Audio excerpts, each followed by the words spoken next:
Morning everyone. जैसे sir ने अभी बताया आपको कि आज हमारा प्रोडक्ट ट्रेनिंग सेशन जो है वो सितोपैन सिरप का है। सितोपैन सिरप जो रिसेंटली लॉन्च हुआ है और उसके बारे में आज हम जानकारी लेंगे। ये one of the best product है हमारे सारे प्रोडक्ट में से। जैसे कि आपको सबको पता है इसमें आयुर्वेदा हर्ब्स है, और एज अ आयुर्वेदा डॉक्टर मुझे आयुर्वेद के जो भी हमारे प्रोडक्ट्स है उसके बारे में बहुत ज्यादा इंटरेस्ट है, और इनके रिजल्ट्स भी अमेजिंग है। एक से बढ़कर एक प्रोडक्ट्स है हमारे पास। उसमें जो हमारे पास मेन सिरप फॉर्म में नहीं था, वो कफ सिरप हमारे पास अभी आया है। तो आपने अब तक ये सुना होगा कि ये सिर्फ कफ सिरप है, लेकिन कफ सिरप के ये अलावा और क्या क्या इसके इस्तेमाल आप कर सकते हैं, मैं आज आपको ये बताऊंगी। इसके बेनिफिट्स बताऊंगी, आप इसके नोट्स ले सकते हैं। और जो पीपीटी में शेयर कर रही हूँ वो भी आप ध्यान से देखिए, और ज्यादा से ज्यादा लोगों के पास ये लिंक आप शेयर करिए, तो ज्यादा से ज्यादा लोगों को इसका फायदा मिलेगा। तो कफ सिरप, सितोपैन कफ सिरप, नाम में आपको पता होगा कि इसका मेन कंटेंट सितोपलादी चूर्ण है। सितोपलादी चूर्ण आप में से बहुत लोगों ने सुना होगा। आप अब तक बहुत लोगों ने, हमारे घर में भी यूज होता है ये। बच्चों को हम अब तक यूज करते थे, बच्चों को या फिर बड़ों को, सब लोग सितोपैन सितोपलादी चूर्ण यूज करते हैं। तो सितोपलादी चूर्ण और सितोपैन कफ सिरप, इसके बारे में जानने से पहले हम कफ के प्रकार देखेंगे कि आयुर्वेद के अनुसार कफ के प्रकार क्या क्या होते हैं। हमें ये जानकारी होनी चाहिए। मैं आपकी कफ की कैटेगरीज इसलिए बता रही हूँ कि आपको भी ये पता होना चाहिए कि कफ अगर आप महसूस कर रहे हैं, एक्सपीरियंस कर रहे हैं, तो कौन से टाइप का वो कफ है। तो कफ फॉर्मेशन क्यों होता है? एक ब्रोंकियल ट्रैक्ट इन्फेक्शन कभी हो जाता है, अपर रेस्पिरेटरी ट्रैक्ट इन्फेक्शन हो जाता है, तब कफ की समस्या होती है।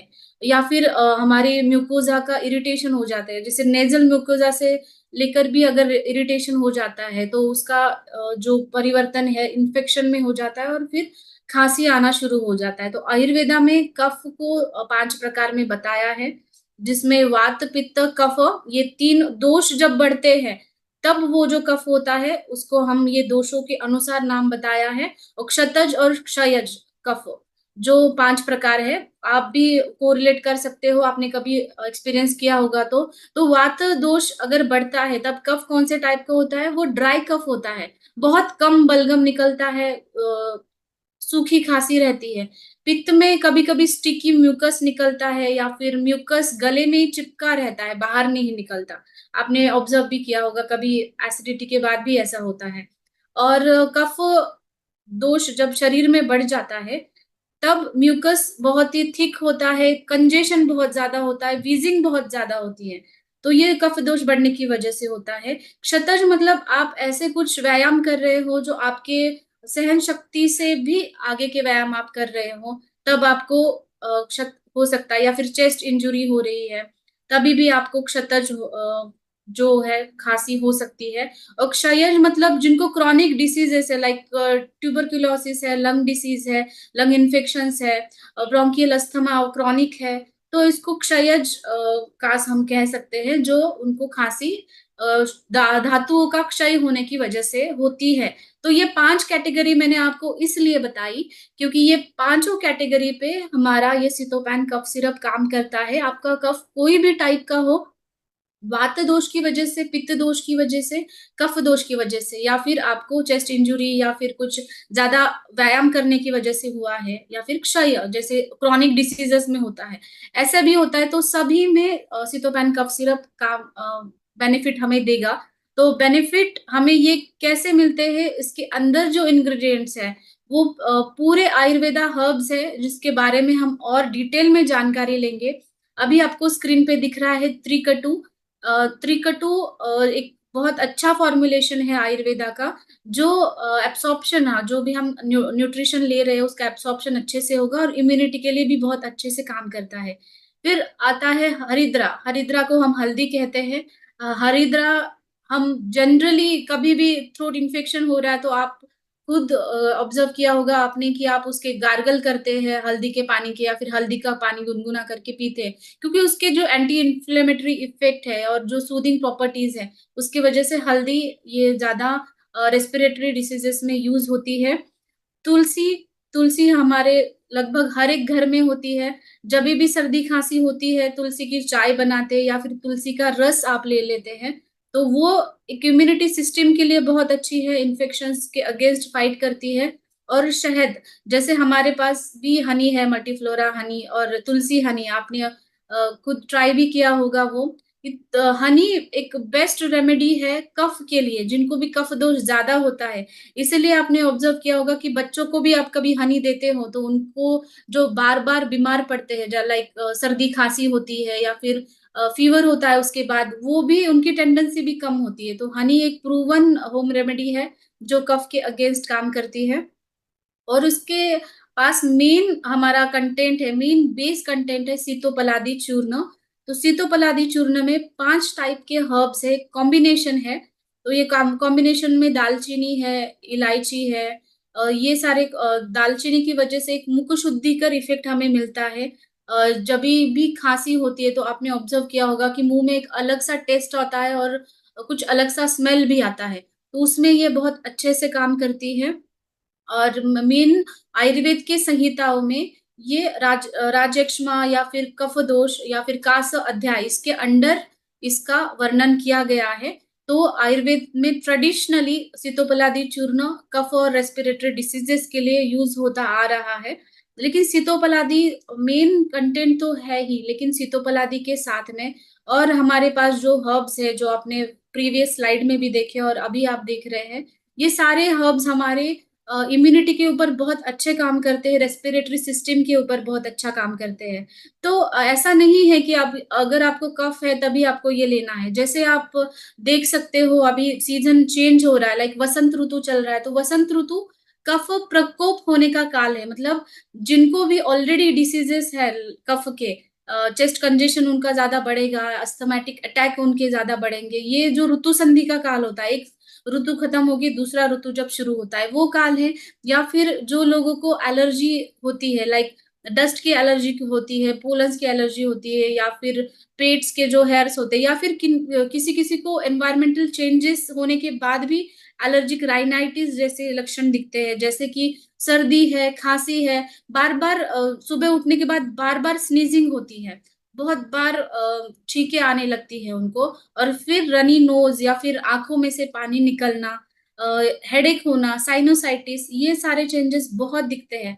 जैसे मैं अभी क्लिनिक में हूँ, क्लिनिक में मैं अभी इतने पेशेंट्स देख रही हूँ जो ऑलरेडी उनको साइनोसाइटिस की समस्या है, लेकिन अभी ये वेदर की वजह से या फिर उनको लॉन्ग टर्म एसी में रहने की वजह से, या फिर ट्रैवलिंग की वजह से, पोल्यूशन की वजह से ये सिम्टम्स बढ़ रहे हैं। तो ये बहुत यूजफुल है आजकल। इसके पेशेंट भी हमें बहुत ज्यादा दिख रहे हैं। और ये सिर्फ कफ के लिए नहीं, डाइजेशन में भी ये बहुत अच्छा काम करेगा। आपने ऑब्जर्व किया होगा कभी भी आपको रेस्पिरेटरी ट्रैक्ट इन्फेक्शन होता है, जैसे कि सर्दी खांसी बुखार होता है, तो जाहिर सी बात है आपको भूख कम लगती है। तो उसमें भी आपको भूख बढ़ाना इंपॉर्टेंट है। अगर भूख बढ़ेगी तभी आपकी इम्यूनिटी भी अच्छी रह सकती है। तो सीतोपलादी चूर्ण के बारे में हमने जाना। पुदीना, इसके अंदर पुदीना है जो कूलेंट इफेक्ट देता है। कभी कभी जैसे कि कफिंग करने के वजह से थ्रोट में इरिटेशन होता है, बर्निंग सेंसेशन होता है, तो थ्रोट डिस्कम्फर्ट भी कम करने के लिए बहुत अच्छा काम करता है ये। थ्रोट में कभी भारीपन लगता है, आवाज भारी हो जाती है, उसमें ये बहुत अच्छा काम करेगा। और इसमें बहुत अच्छा कंटेंट है वासा, जिसको मलाबार नट भी कहा जाता है, जो एक बहुत अच्छा ब्रोंकोडायलेटर है। ब्रोंकोडायलेटर मतलब जब हमारे जो ब्रोंकियल्स होते हैं वो जब कंस्ट्रिक्ट हो जाते हैं तब सांस लेने में दिक्कत हो जाती है, इसलिए ब्रोंकोडायलेटर की जरूरी रहती है, जिसकी वजह से वहां पे जो एयर का पैसेज हो वो इजीली हो, वहां का स्पेस जो है वो बढ़े, इसको ब्रोंकोडायलेटर कहते हैं। और इसकी वजह से ब्रीदिंग जो है, कभी कभी ब्रीदिंग की भी तकलीफ होती है अंदर इन्फ्लामेशन होने की वजह से, तो ये ब्रीदिंग इजी करने के लिए भी वासा बहुत अच्छा काम करता है। सीतोपलादी चूर्ण मेन, मैंने जैसे कहा कि इसके अंदर जो 5 हर्ब्स है, जो डाइजेस्टिव सिस्टम इंप्रूव करने में भी बहुत अच्छा काम करती है, भूख बढ़ने में अच्छा काम करती है। बच्चों में भी सीतोपलादी चूर्ण आप अगर आप देते हैं या पहले से दिया होगा, तो आपने ऑब्जर्व किया होगा कि उनकी भूख बढ़ने में अच्छी हेल्प होती है, तभी इम्यूनिटी उनकी अच्छे से बढ़ती है। तो आयुर्वेद में ये कहा गया है कि अगर आपका इंडाइजेशन हो रहा है, इंडाइजेस्टेड फूड शरीर में रह रहा है, तो उसको आम ये नाम दिया है। आम, इसको हम कॉमन भाषा में टॉक्सिन भी कह सकते हैं। लाइक इंडाइजेस्टेड फूड जो शरीर के अंदर वैसा ही पड़ा रहता है, उसकी वजह से जो हमारा अग्नि है वो अग्नि कम हो जाता है। और ये जठराग्नि बहुत इंपॉर्टेंट है मेटाबॉलिज्म के लिए और डाइजेशन के लिए। अगर हमारे अग्नि अच्छे रहते तभी डाइजेशन हमारा अच्छा हो पाता है। तो मेन हमें इस पे ध्यान देना पड़ता है कि टॉक्सिन्स जो शरीर के बाहर निकले। तो ये शुरू होता है आपको भूख अच्छे से लगने से। भूख अच्छे से लगने के बाद आपका डाइजेशन अच्छे से हो और आपका एक्सक्रीशन अच्छे से हो। ये बहुत इंपॉर्टेंट है आपका डाइजेस्टिव सिस्टम अच्छा रखने के लिए। ओके। और मेन ये जो गैसेस और ब्लोटिंग भी हो जाती है कभी कभी, उसमें भी सितोपलादी चूर्ण बहुत अच्छा काम करता है। एलर्जिक रिएक्शंस, जैसे कि कुछ लोग एलर्जिक होते हैं डस्ट से, डैंडर से, पोलन से, एनवायरमेंटल चेंजेस से, कोल्ड वेदर से भी। कभी कभी आपने ऑब्जर्व किया होगा कि जिनको भी ये तकलीफ होती है, अगर उन्होंने बाहर जाते वक्त आपका सर नहीं ढका, कान पे कुछ कॉटन वगैरह नहीं डाला, तो बाहर की हवा की वजह से और डस्ट की वजह से उनको इतनी छींकें आने लगती है और उनकी कंडीशन और बुरी होती जाती है। तो सबको ये एलर्जिक रिएक्शंस नहीं दिखते हैं, जैसे कि सर्दी खांसी। जिनको इम्यूनिटी कम है, जिनकी रेस्पिरेटरी सिस्टम की इम्यूनिटी कम है, उनको ये ज्यादा लक्षण दिखाई दे रहे हैं। और आजकल वेदर चेंजेस की वजह से तो ये बहुत सारे लोगों में दिखाई दे रहा है। अब स्पेशली बच्चों में भी, जैसे कि वेदर चेंज हो गया या फिर उनके साथ जो बच्चे खेलते हैं उनको भी अगर कुछ इन्फेक्शन हो गया, तो उनको भी उसका इफेक्ट होता है। ओके। सो आप बच्चों को लेकर बड़ों तक जिनको भी तकलीफ है, आप इसको यूज कर सकते हो। ये एलर्जी जो है, एलर्जी की वजह से जो इम्यूनिटी कम हो जाती है, ये जो नेजल म्यूकोजा जो इरिटेशन होती है वो भी कम करने में बहुत अच्छा हमें रिजल्ट मिलता है। तो एलर्जिक सिम्टम्स में हमें रनी नोज दिखता है, नाक में से पानी बहता ही रहता है, या फिर नेजल कंजेशन दिखता है कि सांस लेना नहीं होता, कभी एक नॉस्ट्रिल बंद होती है और कभी कभी दोनों नॉस्ट्रिल्स बंद हो जाती है। वाटरी आईज, इचिंग होती है, आंखों में भी इचिंग होती है और वहां आंखों से पानी निकलना शुरू हो जाता है। और उसके बाद पूरा कंजेशन की वजह से हेडेक भी शुरू हो जाता है, राइट। थ्रोट पेन शुरू होता है। तो ये सारे एलर्जिक कंडीशन है, उसमें भी सितोपैन सिरप बहुत अच्छा काम करता है। रेस्पिरेटरी प्रॉब्लम्स में, जैसे कि फीवर है या फिर फ्लू जैसी कंडीशन है, कंजेशन है, कोई भी respiratory illness like lung disease है, इसमें भी ये बहुत अच्छा काम करता है। ब्रोंकाइटिस मतलब जो ब्रोंकियल्स होते हैं उसमें जो इन्फ्लामेशन है, उसमें ये अच्छा काम करेगा। न्यूमोनिया है, ट्यूबरक्लोसिस है, ऐसे पेशेंट को भी आप सितोपैन बहुत अच्छा रिजल्ट देता है। एक्चुअली ये सारे टेस्ट किए हैं हमने क्लिनिक में, क्लिनिकली हमने पेशेंट के ऊपर देखा है, ये इसका रिजल्ट अच्छा है, उसके बाद ही ये आपके पास आता है।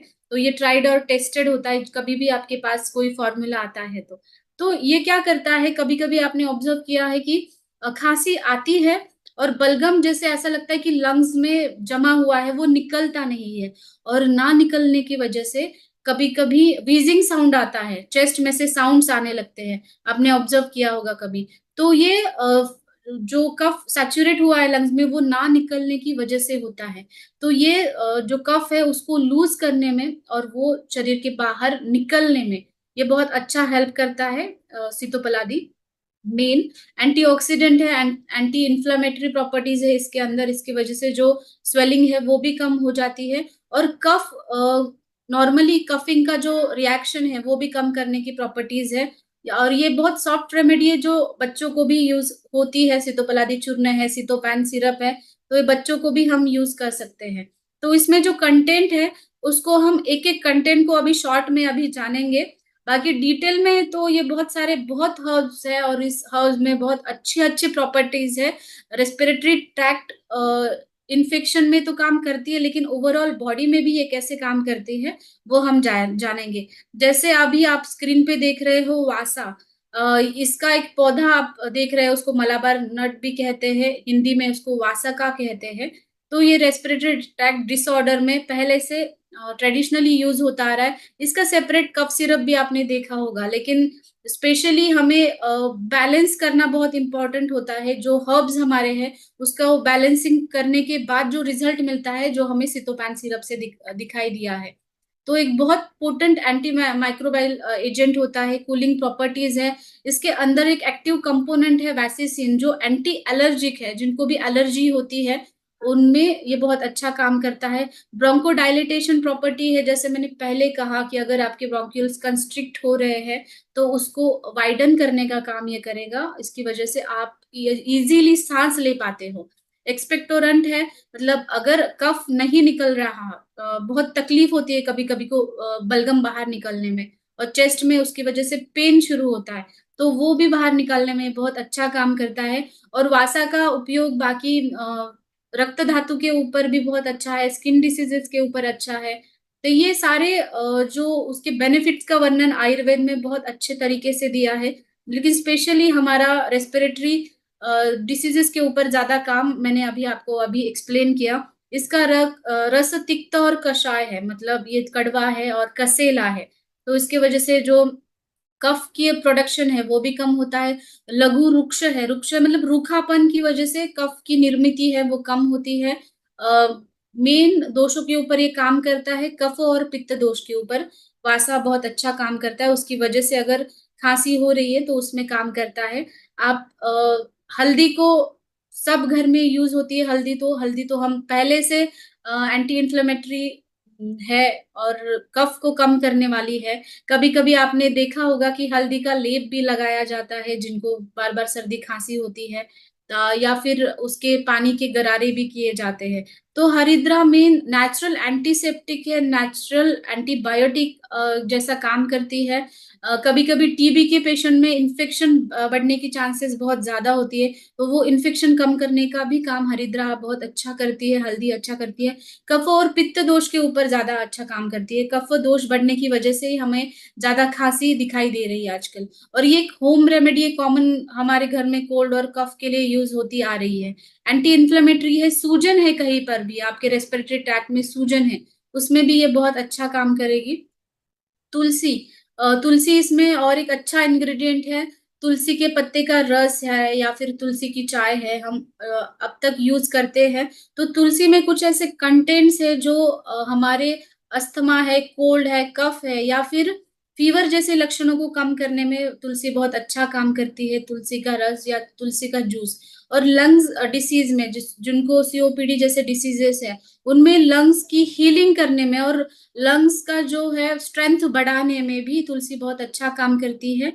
तुलसी इम्यूनिटी में बहुत अच्छा काम करती है। लाइक इम्यूनिटी अगर जिसकी कम है, उसकी इम्यूनिटी को स्ट्रेंथनिंग देने का काम तुलसी करती है। एंटी माइक्रोबियल एक्शन है तुलसी का। जो भी इन्फेक्शंस हो रहे हैं बैक्टीरियाज की वजह से, वायरस की वजह से, उसको उसके साथ लड़ने में तुलसी बहुत हेल्प करती है। और फीवर की वजह से हेडेक हो रहा है या फिर एलर्जिक राइनाइटिस की वजह से या फिर सर्दी खांसी की वजह से अगर हेडेक और फीवर हो रहा है, उसमें भी तुलसी बहुत अच्छा काम करती है। तो एक से बढ़कर एक ऐसे कंटेंट्स इसके अंदर है जिसके वजह से हमें जो इसके रिजल्ट मिल रहे हैं, जो सारे ये नेचुरल हर्ब्स की वजह से हमें मिल रहे हैं। और बहुत अच्छा कंटेंट त्रिकटु। त्रिकटु मेन कॉम्बिनेशन है तीन हर्ब्स का। जैसे हमारे पास त्रिफला है जो तीन फलों से मिलकर बनता है, तो ये त्रिकटु भी तीन हर्ब से बन के बनाया गया है। जैसे कि शुंठी, मरीच और पिपली। ओके, शुंठी, मरीच और पिपली जो हर्ब्स हम जनरली यूज करते हैं, लेकिन ये हर्ब्स मेन एंटी एलर्जिक पाए गए हैं। नेचुरल एंटी हिस्टामाइन है, क्योंकि अगर आपने भी देखा होगा जिनको बार बार सर्दी होती है उनको एंटी हिस्टामिनिक मेडिसिन दिए जाते हैं। ओके, तो वो लेते हैं, वो उनका जो कंप्लेंट्स है कुछ दिन तक कम रहती है जब तक वो लेते हैं मेडिसिन। लेकिन इसमें नेचुरल एंटी हिस्टामाइन होने की वजह से आप इसको लॉन्ग टर्म भी ले सकते हो विदाउट एनी साइड इफेक्ट। और त्रिकटु मेन दीपन और पाचन का काम करती है। दीपन पाचन मतलब आपका जठराग्नि को प्रदीप्त करना, अच्छे से रहना। और पाचन का मतलब है डाइजेशन अच्छे से करना, डाइजेस्टिव स्टिमुलेंट है। ब्लड शुगर लेवल कंट्रोल करने में भी ये बहुत अच्छा काम करती है। त्रिकटु की वजह से जो वोमिटिंग वगैरह होती है कभी कभी बच्चों में, वो भी कम होती है। एंटी इन्फ्लेमेटरी है, सूजन कम होती है उसके वजह से। तो ये पूरा त्रिकटु का फॉर्मुलेशन हमारे लंग्स को भी स्ट्रेंथन करने में काम करता है, रेस्पिरेटरी सिस्टम के ऊपर काम करता है, प्लस डाइजेशन में भी काम करता है। तो आपने ऑब्जर्व किया होगा कि जभी भी सर्दी खांसी होती है तो बॉडी में वार्मथ की बहुत जरूरत होती है, तो उसमें बॉडी पेन कम करने में, या फिर कभी-कभी हेवीनेस लगता है पूरे बॉडी में, या फिर सर में भी हेवीनेस लगता है, उसमें भी ये काम अच्छा करता है। और जो कफ की जो निर्मित हो रही है हमारे लंग्स में, वो कम करने में भी हेल्प करता है। बार-बार अस्थमैटिक अटैक्स जिनको आते हैं, एलर्जिक अस्थमा है या फिर ब्रोंकियल अस्थमा है, उनमें भी अगर हमारी रेस्पिरेटरी ऑर्गन स्ट्रांग हो रहे हैं, तो ज़ाहिर-सी बात है रेस्पिरेटरी रिलेटेड डिसीजेज़ की जो टेंडेंसी है, वो कम होती है। तो इसमें भी त्रिकटु बहुत अच्छा काम करता है। और इसके साथ हनी भी बहुत अच्छा है। हनी कफ दोष के ऊपर लेखन का काम करता है। लेखन मतलब कफ दोष कम करने का ये काम करता है। तो मेन हनी का भी बहुत अच्छा इम्पोर्टेंस इसके अंदर है। तो मेन ये कॉम्बिनेशन आप देख रहे हो कि कितना सितोपलादी चूर्ण के साथ इतने सारे हर्ब्स हमें मिल रहे हैं। इसकी वजह से हमें इसका इफ़ेक्ट ज़्यादा मिलता है। और स्पेशल इसका यूज़ आपने इसके नाम की तरफ जाते हैं तब आपको लगता है कि ये सिर्फ़ कफ में यूज़ होता है, राइट? तो आपको इतने सारे इसके बेनिफिट्स मिले। और भी एक बहुत अच्छा बेनिफिट है कि ये माइग्रेन में बहुत अच्छा है। माइग्रेन हम ज़ाहिर से जनरली जो टीनेजर्स है या फिर उससे ज़्यादा के एज में माइग्रेन बहुत ज़्यादा दिखाई दे रहा है। जैसे हेडेक होता है, सिर्फ़ फ्रंटल रीजन या फिर आधा सर दर्द करता है। तो ये कंडीशन बहुत ज़्यादा दिखाई देती है। कभी-कभी सन में ज़्यादा एक्सपोज़र होने की वजह से भी है, या माइग्रेन ज़्यादा से ज़्यादा स्ट्रेस में होने की वजह से भी ये अभी ज़्यादा दिखाई दे रहा है। तो अगर ऐसा एक स्टडी हुआ है कि सितोपलादी अ, अगर उन्होंने कंज़्यूम किया कुछ दिन के लिए और कुछ लाइफ़स्टाइल चेंजेस किए, हेल्दी डाइट किया, एक्सरसाइज़ अच्छे से किया, तो उनमें रिज़ल्ट बहुत अच्छा मिला है। तो इसमें हमें फ़ॉलो भी करना होता है, जैसे कि लाइफ़स्टाइल या डाइट कफ कर ना ले, या जैसे कि दही वग़ैरह रहता है, उससे कफ ज़्यादा बढ़ता है। तो ऐसा डाइट भी अगर आप लेते हैं, तो उसको भी आपको अवॉइड करना चाहिए, जिससे आपका कफ बढ़ता है, ओके? तो इसमें भी बहुत अच्छा आपको रिज़ल्ट मिलेगा। एक हर्बल फ़ॉर्मूला है, हर्बल रेसिपी है। सारे हर्ब्स जैसे मैंने आपको बताए यहाँ पे इसके बेनिफिट्स हमें यहाँ से मिलते हैं। प्यूरिटी है, सेफ्टी है, एक्चुअली ये सारे मैंने पहले कहा कि ये पहले टेस्टेड होता है। हमें पहले ये ट्राई किया होता है, उसके बाद ये प्रोडक्ट आपके पास आता है।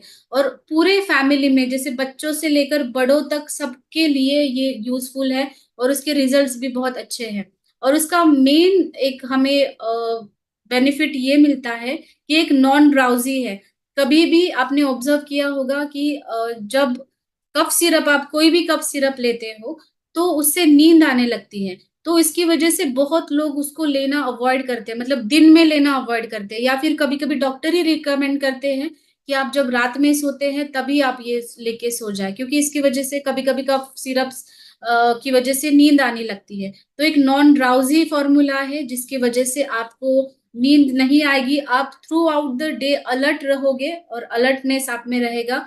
तो ये बहुत इम्पोर्टेंट है नॉन ड्राउज़ी जो फ़ॉर्मुलेशन हमारा है, जो आप लेके ऑफ़िस में भी जा सकते हो, बच्चों अगर बच्चे ले रहे हैं तो वो लेके वो स्कूल में भी जा सकते हैं। और ईज़ी यूज़ है उसका, लिक्विड फ़ॉर्म में है, तो आप ईज़िली इसको ले सकते हो, और इसका रिज़ल्ट बहुत अच्छा है। लास्ट वीक ही मुझे कोल्ड एंड कफ हुआ था, क्योंकि मैंने कुछ ठंडा पानी पी लिया था उस टाइम पे। तो मैंने 2 दिन कफ सिरप यहाँ पे लिया था, तो मुझे बहुत अच्छा रिज़ल्ट मिला। मैंने खुद ही ट्राई किया है घर में भी, मेरे बच्चों को भी इसको ट्राई किया। तो ये अब हमें इफ़ेक्ट भी बहुत जल्दी से मिल जाता है, फास्टर रिलीफ़ मिलता है। अगर आपका जस्ट ये शुरू हुआ है वेदर चेंज की वज़ह से, या फिर कुछ ऐसा हेतु हुआ है, जैसे मैंने कुछ ठंडा पानी पी लिया था, उसकी वज़ह से जस्ट ये शुरू हुआ है, तो आपको 2-3 दिन में रिज़ल्ट मिलता है। जिनको क्रॉनिक है, तो उसको कुछ दिन लगता है, टाइम लगेगा। और ये लॉन्ग टर्म यूज़ के लिए बिल्कुल सेफ है, आप जनरली रोज़ भी दे सकते हो। लाइक बच्चे अगर खाना नहीं खा रहे हैं, उनका डाइजेशन अच्छा नहीं हो रहा है, तो उसमें भी आप इसको यूज़ कर सकते हो। ऐसा नहीं कि सिर्फ़ कफ एंड कोल्ड फीवर है, तभी उसको आप यूज़ करना है, तो ऐसा कुछ नहीं है, आप नॉर्मली भी इसको डेली कंज़्यूम कर सकते हैं। इसके कुछ रिसर्च पेपर्स हैं, इसकी लिंक मैंने आपको यहाँ पे शेयर की है। अगर आपको और जानकारी चाहिए इसके हर एक हर्ब्स की रिलेटेड, तो आप ये जानकारी इस रिसर्च पेपर के थ्रू जाके देख सकते हैं। डोसेज का बहुत इंपॉर्टेंट पॉइंट बताया नहीं मैंने आपको, तो इसका डोसेज जो है जी जो जी बड़े लोग हैं 10 साल से ज्यादा है, वो 2 से 3 टीस्पून, जो टीस्पून होता है वो 3 से 4 जी टाइम ले सकते हैं, 3 या 4 टाइम आप वो डिसाइड ओके कर सकते हो क्रॉनिसिटी के ऊपर। और जो बच्चे हैं 10 साल जी से नीचे के बच्चे, उनको 1 से 2 चम्मच 2 से 3 बार आप दे सकते हैं। Thank you so much.